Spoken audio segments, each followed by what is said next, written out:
Imagine slicing into a juicy pink ham at a family picnic, the kind you've eaten for years, trusting it's safe, natural, and wholesome. Now, picture this. That vibrant color hides a dangerous secret. Chemicals linked to cancer, backed by a powerful industry that's been dodging the truth for decades. What if the food you love is silently harming you? Join us as we uncover the shocking truth behind the corrupt food industry, where profits trump health, and the pink in your ham could cost you everything. Once upon a time, in the bustling world of modern food production, there was a seemingly innocent slice of ham, pink, plump, and perfectly uniform. It sat on supermarket shelves, beckoning families with its promise of convenience and tradition. But beneath that rosy hue lay a story of deception, science, and corporate greed, a tale that spans decades, continents, and the very health of millions. This is the story of the corrupt food industry, where the color of your lunch meat could be costing lives, and where powerful lobbies pull strings to keep the truth buried. Let's dive deep into this investigation, unraveling layer by layer how the meat giants have manipulated regulations, silenced scientists, and prioritized profits over public well-being. It all begins with a simple question. Why is ham pink? Have you ever paused in front of a TV commercial, watching an idyllic family scene unfold in a sun-dappled countryside?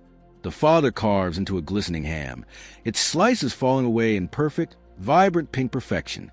The children smile, the mother nods approvingly, and the narrator assures you it's 100% natural, wholesome, and ideal for growing bodies. But pause for a moment. Really think about it. Fresh pork, when cooked, turns a dull grayish brown, like a roast left too long in the oven. So how does that industrial ham maintain its Barbie doll pink? The answer isn't in nature, it's in chemistry, and it's called sodium nitrite additive E250. To understand this, we need to step inside the factories where this magic happens. Imagine a vast industrial complex in France, like the one at Fleury-Michon, a leader in the processed meat market. The air hums with the word machinery. Conveyor belts snake through sterile rooms, and workers in white suits oversee the transformation. It starts with massive slabs of pork, shoulders, loins, fresh from the slaughterhouse. These are trimmed, sorted, and prepared for processing. But before they're molded and cooked, there's a crucial step: injection. A machine, armed with dozens of needle-like syringes, plunges into meat repeatedly, pumping in a brine solution. This isn't just salt water. It's a cocktail that includes flavorings, preservatives, and, most importantly, sodium nitrite. Let's linger on this process. The syringes pierce the flesh hundreds of times per minute, ensuring even distribution. The meat absorbs the liquid, swelling slightly, gaining weight and tenderness. Then it's tumbled in massive vats to mix everything thoroughly, sometimes for hours. After that, it's pressed into molds, ham-shaped forms that give it that uniform look consumers love. Into the ovens it goes, steamed or baked until cooked through. When it emerges, cooled and sliced, there it is, pink perfection. Without nitrite, it would be gray, unappetizing, rejected by shoppers trained to associate pink with freshness. But why does this matter? Because sodium nitrite isn't just a color fixer. It's a potential health hazard.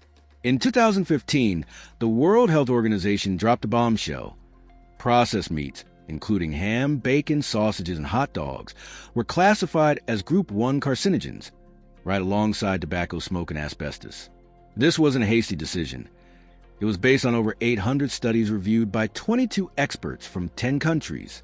The evidence pointed to a clear link between regular consumption of processed meats and colorectal cancer, one of the most common and deadly forms of the disease worldwide. To grasp why, we need to delve into the science of digestion.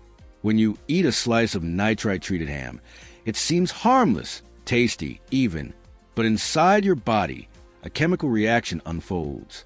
Nitrite molecules interact with the amines and amides in the meat's proteins, forming compounds called nitrosamines. These aren't benign, they're potent carcinogens. They can damage DNA, causing breaks in the genetic strands that lead to mutations. Over time, these mutated cells can turn into precancerous ones and eventually full-blown tumors. For a closer look, let's travel to the Netherlands, to the labs at Maastricht University's Faculty of Medicine. Here, Professor Theo de Kock has spent years studying nitrosamines. Picture a sterile lab filled with test tubes, microscopes, and humming equipment. The Koch's team conducted experiments with human volunteers, like a young student named Arnaud. For 2 weeks, Arnaud consumed 300 grams of processed meat daily, the equivalent of about 8 sausages or 7 thick slices of ham. Before and after, they analyzed his fecal samples for nitrosamine levels. The results were alarming. Exposure to nitrosamine has doubled or tripled. To visualize the damage, they exposed human cells to this fecal water, the liquid extracted from the samples. Under a microscope, undamaged cells appear intact, their DNA neatly coiled. But after just 30 minutes of exposure to nitrosamine-laden samples, the DNA fragments. It looks like a comet tail streaming from the cell nucleus, a clear sign of breakage. This damage can happen quickly, de Koch explains, and it's the kind that leads to mutations, setting the stage for cancer. Colorectal cancer isn't rare. It's the third most common cancer globally, claiming over 900,000 lives annually. In Europe alone, it strikes hundreds of thousands each year. De Koch estimates that eliminating nitrites could prevent thousands of cases. Small changes in risk, amplified across populations, yield massive impacts. Think about it. A simple additive used for cosmetic appeal, contributing to a public health crisis. Yet, the industry clings to it, arguing it's essential for safety. The safety argument, the industry's favorite shield. They claim nitrites prevent botulism, a rare but deadly form of food poisoning caused by Clostridium botulinum bacteria. Botulism attacks the nervous system, causing paralysis and, in severe cases, death. Scary, yes, but is it relevant today? Let's examine the history. A century ago, when slaughterhouses were filthy and refrigeration spotty, botulism was a real threat. But modern hygiene, sterile facilities, temperature controls, rapid processing has virtually eliminated it from industrial production. For proof, head to Denmark, a pioneer in nitrite-free meats. In Copenhagen supermarkets, shelves brim with nitrite products, brownish natural color hams and sausages. At Hanegel, Denmark's largest organic processed meat plant, the process mirrors traditional ones but skips the nitrite. The CEO, a biochemist with 25 years in the field, laughs off botulism fears. We haven't seen a case from processed meat in 50 years, he says. Slaughterhouses are clean now. The real danger is cancer from unnecessary additives. Denmark's health authorities confirm no botulism outbreaks linked to these products. Consumers accept the natural color once educated. Proving pink isn't essential. It's marketing. So why persist with nitrites? Profit. Pink sells. Gray doesn't. Industrialists admit it privately. Consumers expect pink. Without it, sales tank. But this addiction to color comes at a cost. European reports dating back to 1990 urged reducing nitrite levels. A 1999 document even suggested a ban. Yet, regulations remain permissive, up to 150 milligrams per kilogram in most products. Why the inertia? Enter the lobbyists. In Brussels, the heart of EU decision-making, food giants wield influence through trade groups, funding studies and schmoozing officials.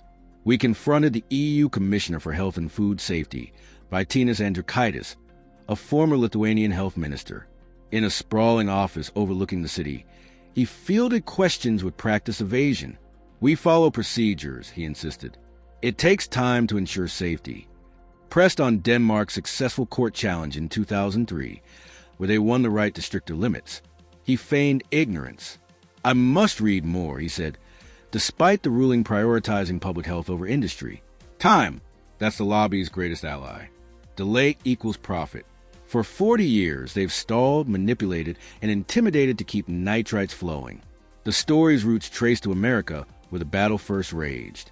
In the late 1970s, a massive study on 2,000 rats linked nitrites to cancer. The FDA poised to ban them. Headlines blared the news. But the American Meat Institute, AMI, countered with economic doomsday scenarios. $12.5 billion in sales at risk, 2/3 of U.S. pork production affected, jobs lost, prices crashing. Richard Ling, AMI's president, became the face of resistance. In TV interviews, he painted a picture of chaos. The government wavered. Then, in 1980, Ronald Reagan swept into office on a pro-business wave. Ling joined his administration as Assistant Secretary of Agriculture. The ban? Scrapped. The rat study? Buried. This set the template. Science versus dollars, with dollars winning. Fast forward to the 1990s, and another bombshell. Susan Preston Martin, an epidemiologist at USC, published a study linking hot dog consumption to childhood leukemia. Her method: compare diets of kids with leukemia to healthy ones. The leukemia group ate more hot dogs. Statistically significant. Media exploded. Hot dogs cause cancer? Sales plummeted 8% overnight, costing millions. Preston Martin, now retired in a quiet Los Angeles suburb, recalls the backlash. They tried to shoot me down, she says, meaning discredit her work. Unbeknownst to her, she was up against Philip Morris, the tobacco titan owning Kraft and thus Oscar Mayer hot dogs. Philip Morris, masters of denial. Nicotine isn't addictive. Applied the same playbook to meat. We unearthed proof in the Tobacco Documents Library at UCSF. Millions of internal memos. Searching Preston Martin yields hundreds of hits. Strategies to nitpick her methods, scrutinize her funding, even lure her to seminars for influence. The motto? Doubt is our product. Create controversy, confuse policymakers, delay action. Lobbyist Jim Tazi of Multinational Business Services orchestrated much of it. We ambushed his Washington office with hidden cameras. I don't know her, he claimed over the phone, before his associate erupted. Get the fuck out! The tactics worked. Media sowed doubt. Maybe it's the bun, not the hot dog? Regulations stalled. Preston Martin moved on, but the pattern persisted. Scientists like David Klurfeld, paid by AMI to critique her, rose to prominence. Today, he heads USDA's nutrition research, downplaying risks in conferences. Nitrite harm is unclear, he argues, forgetting his past payments until reminded. This influence extends globally. In 2006, the IRC classified ingested nitrites as probably carcinogenic Group 2A. AMI's response? The IRC challenge, a leaked strategy document outlining payments to scientists like Andrew Milkowski and Nathan Bryan to lobby for a downgrade to 2B, possibly carcinogenic. Milkowski, a 30-year Oscar Mayer veteran now at University of Wisconsin, admits small compensation, but insists risks are unquantifiable. At AMI's Nashville conference, amid boos hawking mega-producers like Tyson, $41 billion revenue, we confronted Vice President Janet Riley. We're science-based, she snapped, dodging questions on the challenge. In California, strict chemical lists exclude nitrites despite evidence. Thanks to industry submissions, Milkowski's alone spans 31 pages. Meanwhile, in France, experts like Dennis Corpet expose industry-funded conferences where paid speakers tout meats benefits. They're everywhere, he says. The cycle continues. Doubt, delay, disease, but hope flickers. Nitrite-free options grow. Consumer awareness rises. Perhaps one day, pink ham will be a relic and health will trump profit. Until then, the lobby grinds on and the question remains, what's really in your sandwich? Let's expand on this further. To truly appreciate the scale, consider the economic empire of processed meats. Globally, the industry is worth hundreds of billions, with the U.S. alone accounting for over $100 billion in sales. Companies like Smithfield, Cargill, and Tyson dominate, their supply chain spanning farms, factories, and supermarkets. Each pig process yields profits, but at what human cost? Take a deeper dive into botulism's history. In the 19th century, outbreaks were common, canned goods, poorly preserved meats. The bacterium thrives in low-oxygen environments, producing toxins deadlier than cyanide. But post-World War II advancements, refrigeration, pH controls, vacuum sealing, made it rare. In the EU, cases number in the dozens yearly, mostly from home canning, not factories. Denmark's 25-year nitrite-free experiment proves it. 0 incidents. Now, imagine the lab work in more detail. The Koch's team isolates cells, mixes with fecal water, incubates, then electrophoresis. The comet assay reveals damage quantitatively. Tail length correlates with breaks. Studies show nitrosamines like N-nitrosodimethylamine, NDMA, are as carcinogenic as those in tobacco. Preston Martin's study involved hundreds of mothers. Detailed questionnaires on diet, environment, odds ratios showed 2 to 3 times higher risk for high hot dog eaters. Critics attacked recall bias, but replications confirmed links. Philip Morris's playbook: fund independent reviews, amplify flaws, ignore strengths. Tazi's firm, experts in regulatory delay, also fought passive smoking regs. Their memos detail educating Preston Martin. Code for manipulation. Klurfeld's career, from AMI consultant to USDA leader. His talks minimize media hysteria, but meta-analyses of 20-plus studies show 18% increased cancer risk per 50 g daily processed meat. IARC's process monographs evaluate evidence. For nitrites, animal studies, human epidemiology, mechanisms all point to carcinogenicity. AMI's challenge funds counterpapers, petitions. California's Prop 65 lists 800-plus chemicals, warns on everything from coffee to fries, acrylamide. Nitrites escape via comments. Industry floods with data, overwhelming reviewers. EU delays. EFSA's 2023 report finally affirmed risks, proposing cuts. But implementation lags. Lobbies argue innovation needed. Personal stories. Cancer survivors linking diets. Families grieving. One Danish consumer: I prefer brown ham knowing it's safer. The rewrite continues with more historical context. In ancient Rome, saltpeter, potassium nitrate, preserved meats, precursor to nitrites. 19th century chemists isolated it. Industrializing curing.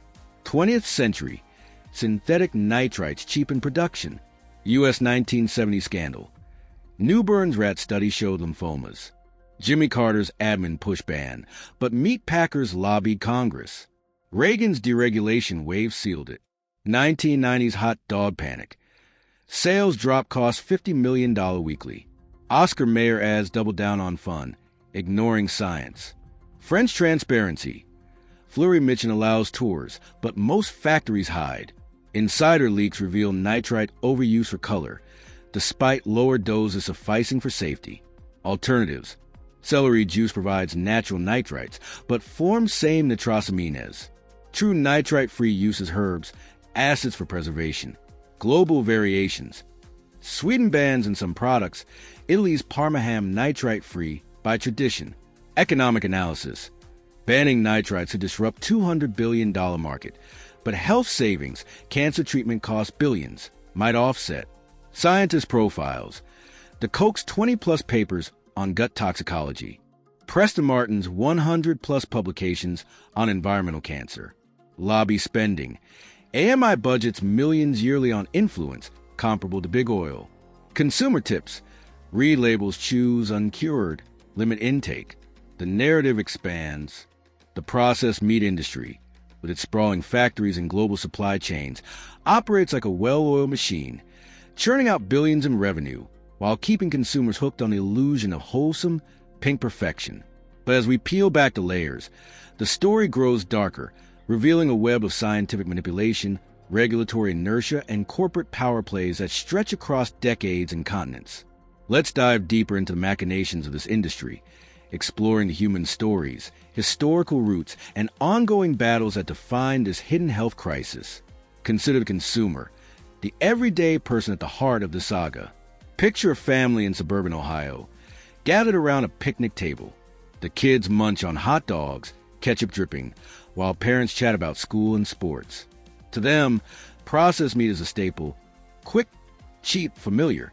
They trust the labels, the smiling ads, the FDA and EU seals of approval, but they don't know about the nitrites coursing through those sausages, silently reacting in their stomachs, forming nitrosamines that could, over years, spark a chain of cellular damage.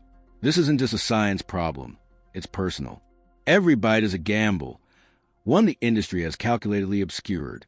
Let's revisit the science, zooming into the cellular level. In Maastricht, Professor Theo de Koch's lab isn't just a sterile room of beakers and pipettes. It's a battlefield against invisible threats. His team's experiments are meticulous. Volunteers like Arnaud, a lanky student with a taste for bacon, commit to eating 300 grams of processed meat daily, roughly a pound, far above average but not unheard of in meat-heavy diets. Their fecal samples, collected in clinical containers, are processed through centrifugation, isolating the liquid fraction. This fecal water is then applied to cultured human colon cells, grown in petri dishes under controlled conditions.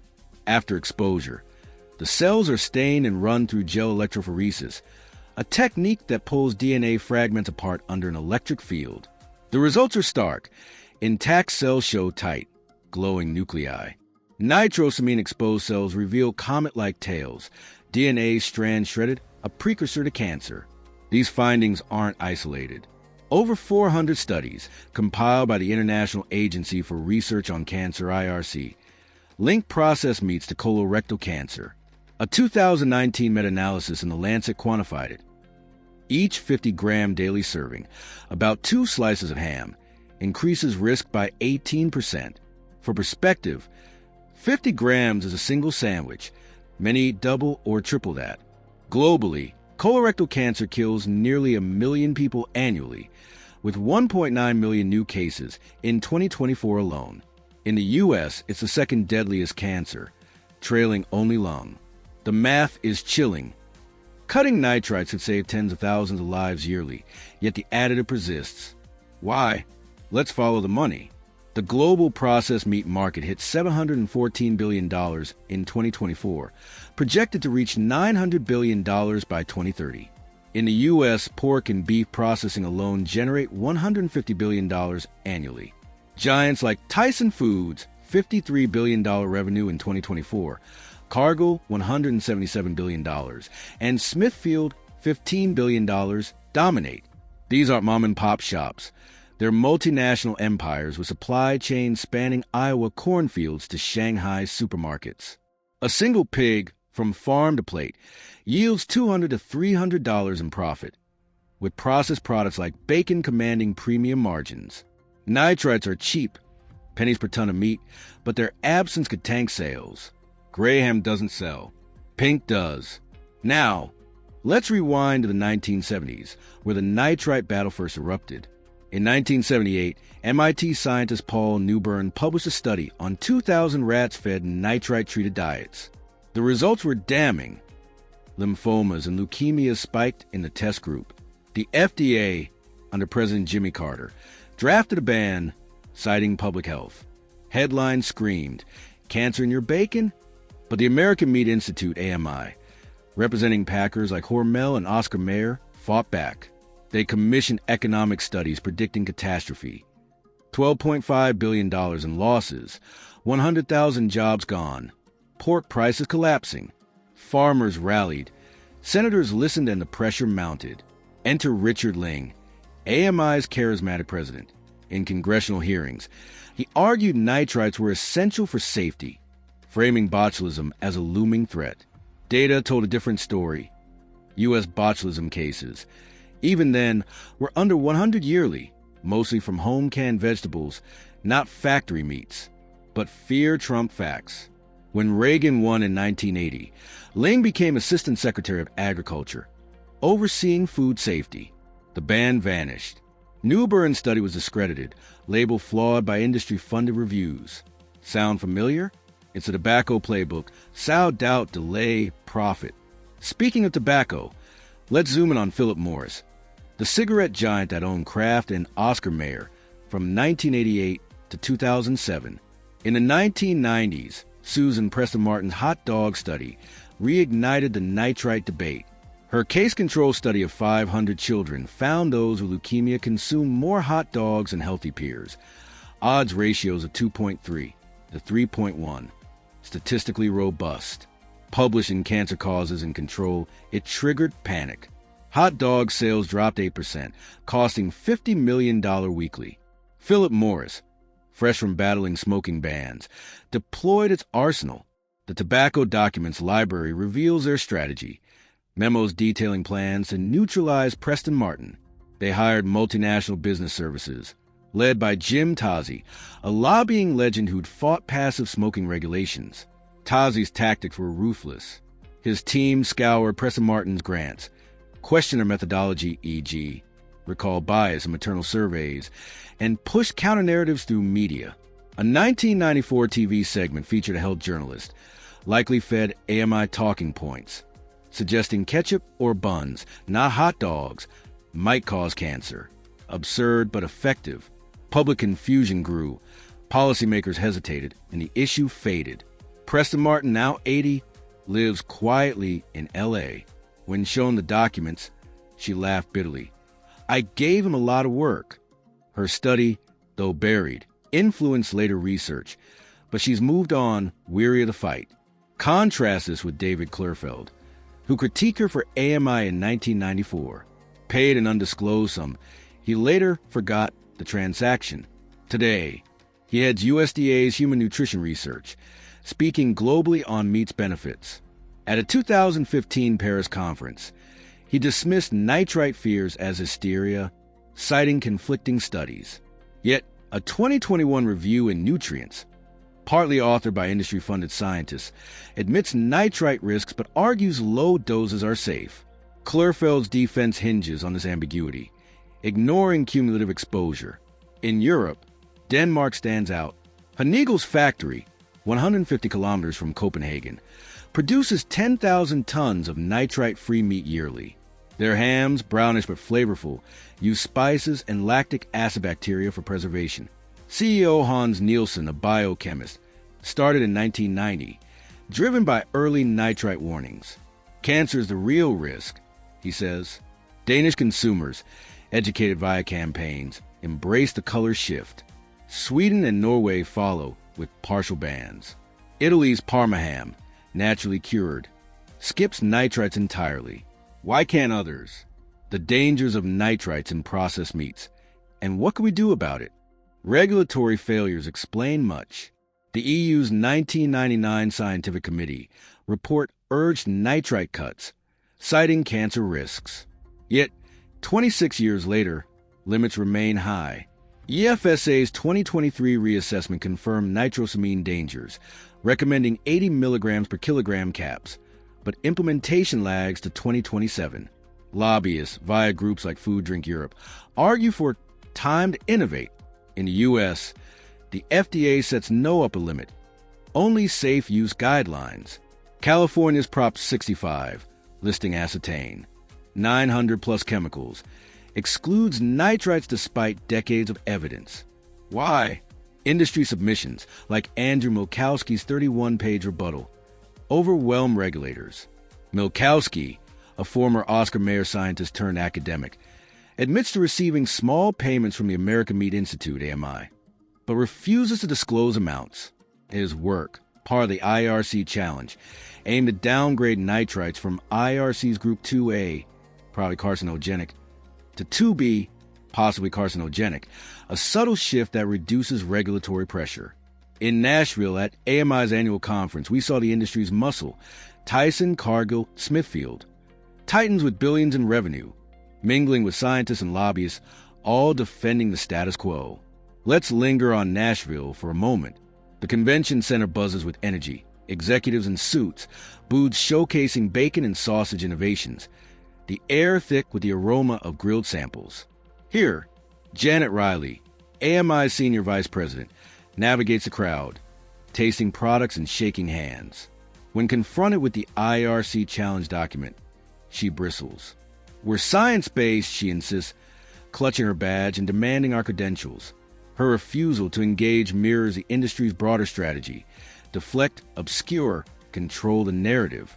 The document, a 100-page playbook, details how AMI funds scientists like Milkowski and Nathan Bryan to influence IRC, submits counter-studies, and lobbies regulators to delay action. Back to California, where the Environmental Protection Agency's Sam Delson shows us the Prop 65 list. It's a thick binder, cataloging toxins like benzene and lead, even aspirin for pregnant women. Nitrites? Absent. Delson explains the process. A notice of intent to list triggers public comments, and industry floods in. Of 7 submissions on nitrites, 6 were from meat lobbyists. Milkowski's was the longest, arguing insufficient evidence and botulism risks. Delson, snapping photos of our evidence, admits influent attempts happen but insists, science drives our decisions. Yet, nitrite reviews are stalled until 2026, another win for delay. Now, let's explore the human toll. Meet Maria, a 52-year-old nurse from Lisbon. In 2020, she was diagnosed with colorectal cancer. A mother of 2, she loved her daily ham sandwiches, a habit formed in childhood. I trusted the labels, she says, voice cracking. Her treatment, surgery, chemo, cost 50,000 euros, draining her savings. Studies suggest 10 to 15% of colorectal cases tie to processed meats. Maria's story repeats across Europe. 700,000 cases yearly, 350,000 deaths. In the U.S., 150,000 cases and 50,000 deaths. The economic burden? Over $200 billion globally in treatment costs, lost productivity, and grief. Let's pivot to the science of alternatives.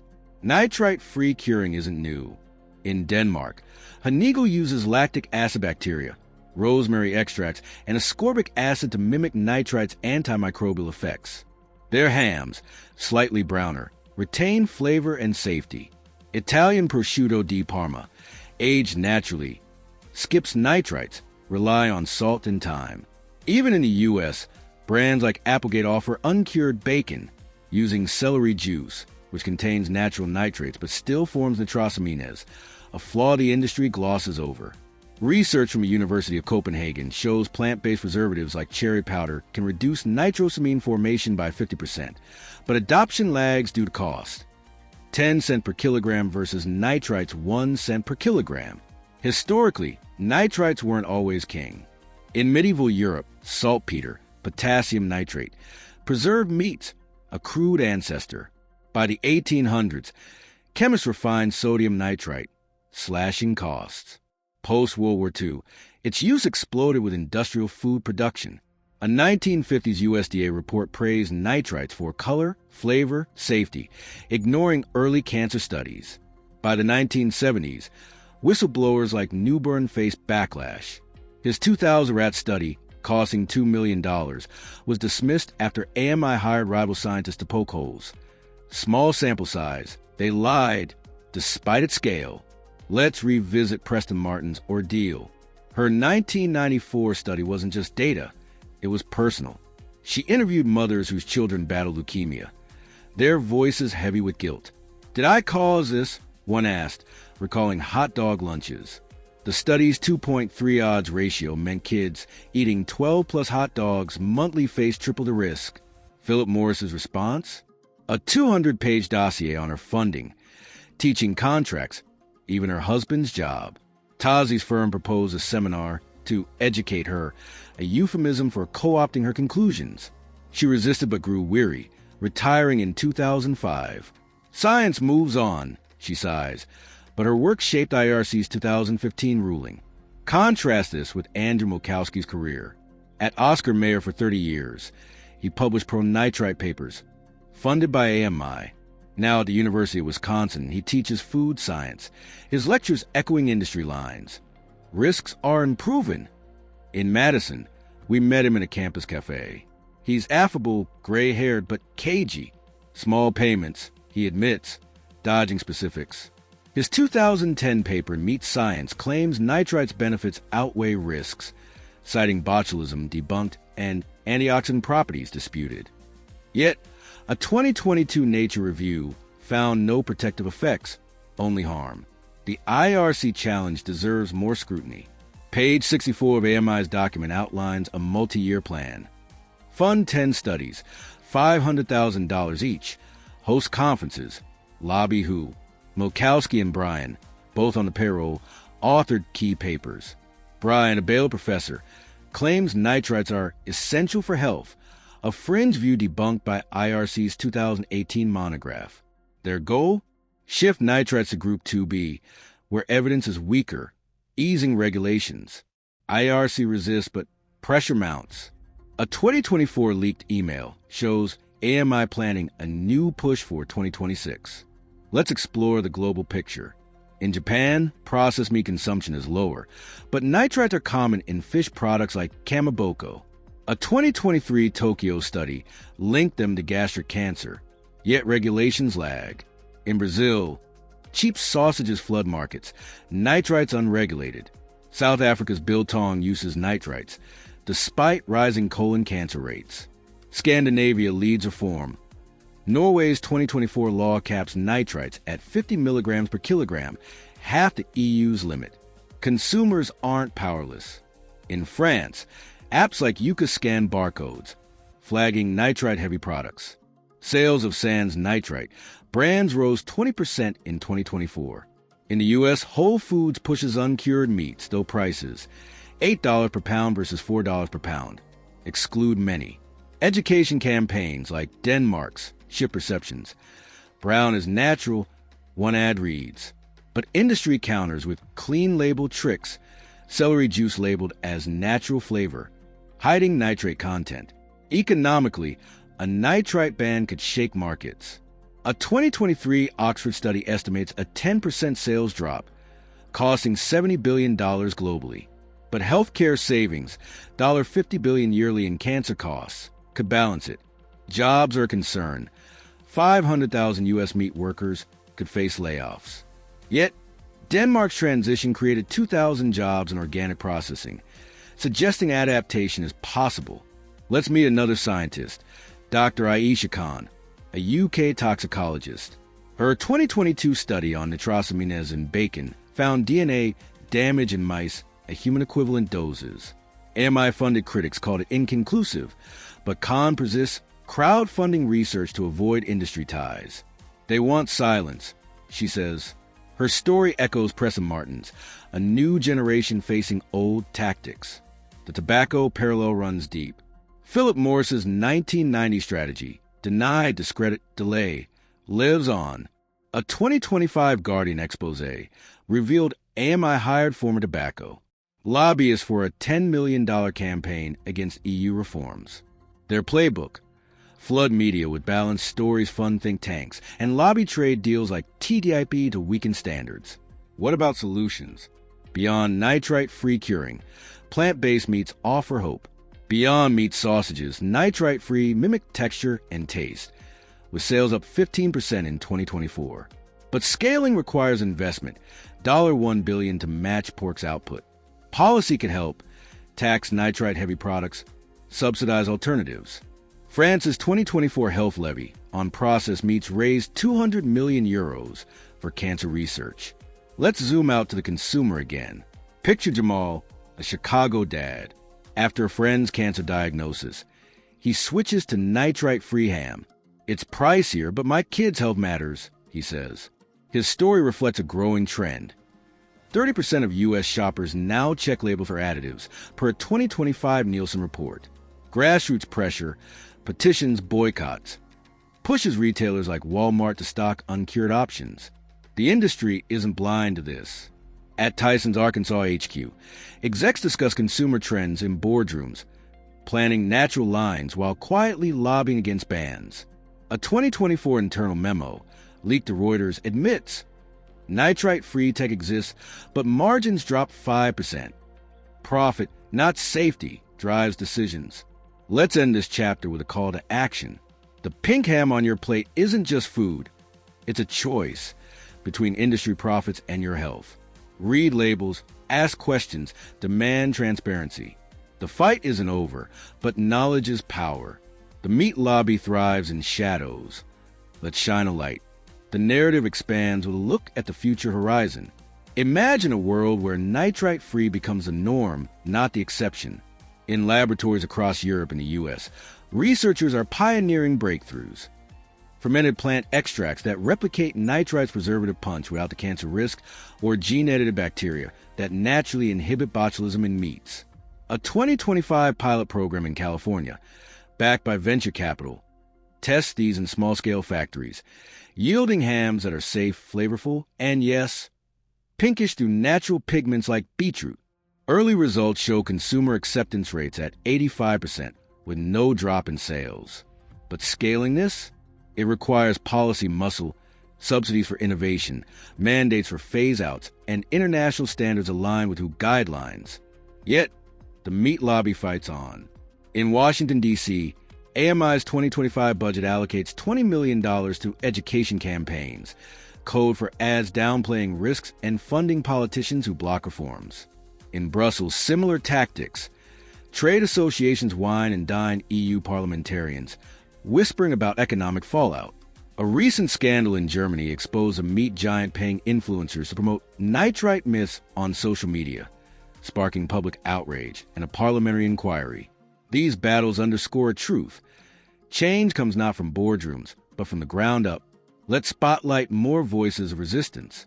In Australia, activist group Food Watch launched a 2024 app mapping nitrite-free options nationwide, downloaded by 500,000 users. Founder Elena Torres, a cancer survivor, shares her story. One sandwich a day led to my diagnosis. Now I fight for labels that tell the truth. In India, where processed meat surged in popularity, NGOs like Consumer Voice petition for bans, citing rising colon cancer rates among urban youth. These grassroots efforts echo globally, from Brazilian favelas to Japanese cities, where informed eaters demand better. Economically, the tide may turn. A 2025 World Bank report projects that health costs from nitrite-linked cancers will exceed $300 billion by 2030, dwarfing industry profits. Investors smelling risk divest from meat giants. Tyson stock dipped 7% after EFSA's report. Sustainable funds pour into alternatives. Lab-grown meat, now nitrite-free by design, or fungi-based proteins mimicking bacon's crunch. Beyond Meat and Impossible Foods report 25% growth, proving the market reward health. But let's not sugarcoat it. For every victory, like Norway's cap, there's a setback. China's lax regulations flood global markets with cheap, nitrite-heavy exports. Corruption lingers. A 2025 whistleblower from Cargill revealed internal emails prioritizing color consistency over safety trials. The human cost mounts. Families like Maria's in Lisbon or Jamal's in Chicago bear the scars. As we wrap this deep dive into the corrupt underbelly of the food industry, remember, the pink ham on your plate is more than a meal. It's a symbol of a system rigged against us. But knowledge empowers.